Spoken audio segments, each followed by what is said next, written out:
I already know where this is going to go with the Craig Stammen stuff. 7 games in, and people are already calling for this man's job. People are already going nuts over this Craig Stammen thing.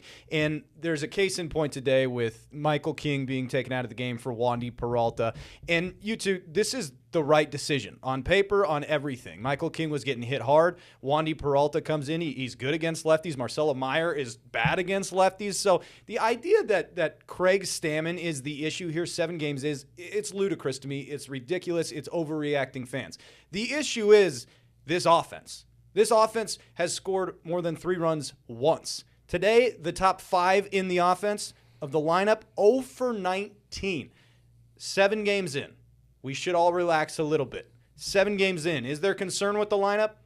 I think absolutely, right? I guess my question to myself and to you guys is, why should I believe all of a sudden this team's going to start hitting and slugging this year? I do think that's some of the frustration, right, though, John, because it felt like A.J. Preller maybe addressed some of the slugging issues by bringing in some of those big slugging bats, the Castellanoses, the Miguel Andújars, right, Ty France, and none of the 3 of which really done anything for the San Diego Padres yet. Again, a very small sample size.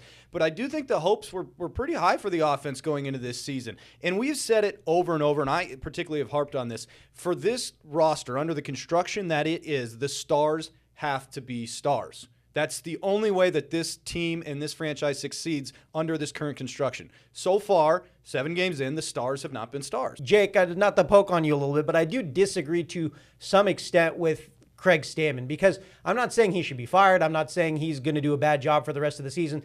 But your team producing still has to be a big part of this, and you are in charge of your team producing, and so far. Well, what's he supposed to do? Go out there and throw? I'm not saying he doesn't have to go out there and throw, but your job is to get your team ready. You're the manager of the club, so at the end of the day, they have to perform, right? It's about the players. I'm with you, but who gets those guys ready to perform? I mean, this isn't Little League, bro. This isn't them getting together in the clubhouse. Hey, let's go rah out there. Like, Craig Stammen is putting together the lineup. The lineup's going out there. He's not putting together the lineup anymore, first off. And they're scoring 2 runs. Like I don't know what else people want Craig Stammen to do in that sense. There have been a few decisions here and there where maybe it would handle different. A guy coming up and down to the bullpen. The one today with Wandy Peralta is, to me, a fine decision. On paper, it makes total sense, and I just don't think Craig Stammen is the guy to be pointing the finger at right now. And I'm not trying to sit here and defend Craig Stammen. I'm more calling out the fact that it's the players not performing than Craig Stammen underperforming.